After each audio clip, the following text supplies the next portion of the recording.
చూస్ country delight, live better. ఇప్పుడే country delight యాప్ని download చేసుకోండి. నమస్తే, welcome to Suman TV. Andhra Pradesh deputy CM Pawan Kalyan YSR Congress party నాయకులకు చాలా స్ట్రిక్ట్గా, సీరియస్గా వార్నింగ్ ఇచ్చారు. మాట్లాడితే వైఎస్ఆర్ కాంగ్రెస్ పార్టీ నాయకులు మీ గొంతు కోసేస్తాం, మీ అంతు చూస్తాం, మీకు సినిమా చూపిస్తాం, ఇలాంటి బెదిరింపు ధోరణికి ఇంకా పాల్పడుతూనే ఉన్నారు. ఇలాంటి వ్యాఖ్యలు చేస్తూనే ఉన్నారు. మళ్ళీ మేము అధికారంలోకి వస్తే సప్త సముద్రాలు అవతలున్నా సరే ఈడ్చుకొస్తాం, మీ బట్టలోడు తీస్తాం, మీ గుడ్డలోడు తీస్తాం, కత్తితో గొంతు పరపర రప్ప రప్ప కోసేస్తాం. ఇవే డైలాగ్స్ కనిపిస్తూ ఉన్నాయి. దీనికి పవన్ కళ్యాణ్ గారు మీరు మళ్ళీ అధికారంలోకి వస్తే కదా మళ్ళీ రానివ్వం, వైఎస్ఆర్ కాంగ్రెస్ పార్టీని మళ్ళీ అధికారంలోకి రానివ్వం, మరొక 15 సంవత్సరాల పాటు కూటమి ప్రభుత్వమే ఉంటుంది, కూటమి గట్టిగా పనిచేస్తుంది, ఈ కూటమి ఇలాగే కొనసాగుతుంది, కూటమి మధ్య ఎలాంటి వ్యత్యాసాలు రాకుండా, పొరపచ్చాలు లేకుండా కాపాడుకునే బాధ్యత మాది. వైఎస్ఆర్ కాంగ్రెస్ పార్టీ వాళ్ళు కలలుగా అంటున్నారు, కానీ అది నిజమయ్యే పరిస్థితి లేదు అని చెప్పి చాలా స్పష్టంగా కూటమి భవిష్యత్తు గురించి మాట్లాడారు పవన్ కళ్యాణ్ గారు. చాలా స్పష్టంగా. ఎందుకంటే గత 5 సంవత్సరాలు జగన్మోహన్ రెడ్డి గారు గత 5 సంవత్సరాల పాలనకు సంబంధించి ప్రజలు చేత్కరించుకున్నారు కాబట్టి, ప్రజలు పూర్తిగా విసిగి వేసారిపోయారు కాబట్టి మీకు 11 స్థానాలు ఇచ్చారు. ఇది గుర్తుపెట్టుకోండి. ఇలాంటి పాలన మాకు వద్దు బాబోయ్ అని ప్రజలు మొత్తుకుంటా ఉన్నారు కాబట్టి కూటమి అధికారంలోకి వచ్చింది అని చెప్పారు. మీకు ప్రజలు అప్పుడు 151 స్థానాలు ఇచ్చారు. నేను 2 చోట్ల ఓడిపోయాను, కానీ 2 చోట్ల ఓడిపోయినప్పుడే, మీకు 151 స్థానాలు వచ్చినప్పుడే నేను బలంగా పోరాటం చేశాను. దమ్మున్న నాయకుడు మాత్రమే ఇంత బలంగా నిలబడగలుగుతాడు. మళ్ళీ మిమ్మల్ని అడ్డుకొని తీరతాం, మీరు వస్తే ఎలాంటి రాక్షస పాలన ఉంటుందో ప్రజలకు అవగాహన ఉంది కాబట్టి ఈ కూటమి ప్రభుత్వం చేస్తున్న అభివృద్ధి, సంక్షేమాన్ని ప్రజలు గమనిస్తూ ఉన్నారు. ప్రజలు ఈ అభివృద్ధినే కోరుకున్నారు. ఎందుకంటే చంద్రబాబు నాయుడు గారు అనుభవం కావాలి.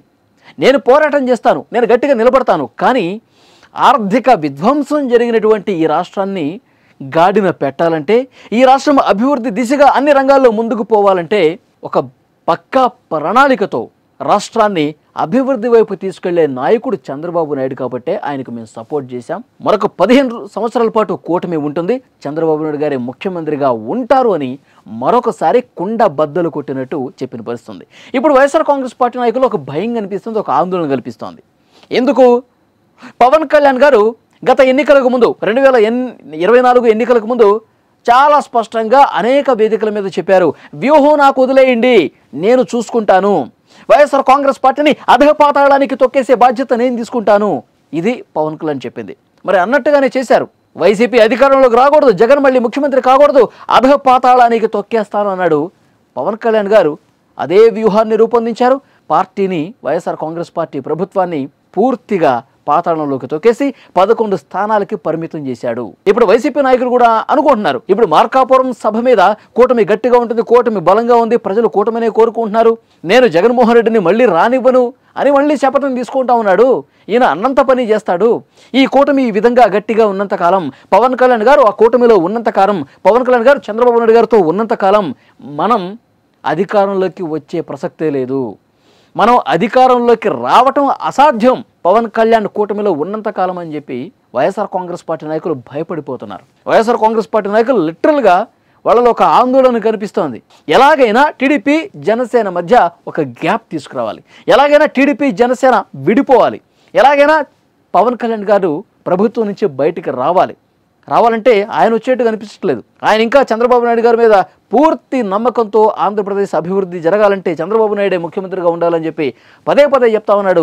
వీళ్ళిద్దరిని విడగొట్టడం మన వల్ల కాదు. మరి ఏం చేయాలి? క్షేత్రస్థాయిలో టీడీపీ జనసేన కార్యకర్తల్ని చెల్లాచెదురు చేయాలి. టీడీపీ జనసేన కార్యకర్తలు పూర్తిగా కింద బంధం అంతా కూడా విడిపోవాలి. అప్పుడు మాత్రమే మనం అధికారంలోకి రాగలమని చెప్పి అలాంటి ప్రయత్నాలు వైఎస్ఆర్ కాంగ్రెస్ పార్టీ చేయబోతుందంటూ కూటమి పార్టీల నాయకులు మాట్లాడుతున్న పరిస్థితుంది. సో డెఫినెట్గా జగన్మోహన్ రెడ్డి పార్టీలో ఉన్నటువంటి వాళ్ళు ఈ కూటమిని విడగొట్టడానికి కనీసం క్షేత్రస్థాయిలో కార్యకర్తలనైనా చెల్లాచెదురు చేసే ప్రయత్నాలు జరుగుతాయి. ఎందుకంటే జన సైనికులు తమ నాయకుడు ముఖ్యమంత్రి కావాలని కోరుకుంటూ ఉంటారు, తమ నాయకుడు నెంబర్ 1 కావాలని కోరుకుంటూ ఉంటారు. కానీ పవన్ కళ్యాణ్ గారే అటువైపు అడుగులు లేకపోయేసరికి మీరు పవన్ కళ్యాణ్ కోసం ఎంత పని చేసినా ఏం ఉపయోగం, మీ నాయకుడు ముఖ్యమంత్రి కాడు కదా, ఇలాంటి అభిప్రాయాన్ని జనసేన పార్టీ కార్యకర్తల్లో జొప్పించి ఇప్పటికే వాళ్ళ మీడియా, జగన్మోహన్ రెడ్డి గారి మీడియా అదే పనిలో ఉంది. జగన్మోహన్ రెడ్డి గారి మీడియా పవన్ కళ్యాణ్ అభిమానుల మనసుల్ని కకావికలం చేసేటువంటి ఒక ఆలోచన క్రియేట్ చేసే విధంగా ప్రయత్నం చేస్తోంది. సో డెఫినెట్గా ఇదే మాట్లాడుతూ ఉన్నారు. మరి కూటమి ఎంత గట్టిగా ఉంటుంది, భవిష్యత్తులో ఇదే విధంగా సమన్వయంతో పనిచేసుకుంటూ పోతారా, లేదంటే వైఎస్ఆర్ కాంగ్రెస్ పార్టీ చేస్తున్నటువంటి ఈ ఏవైతే ప్రచారం ఉందో దీన్ని కింది స్థాయిలో ఉన్న కేడర్ ఎంతవరకు నమ్ముతారని చూడాలి. ఒకటి మాత్రం క్లియర్, పవన్ కళ్యాణ్ గారు మరొకసారి స్ట్రాంగ్గా హెచ్చరిక చేశారు.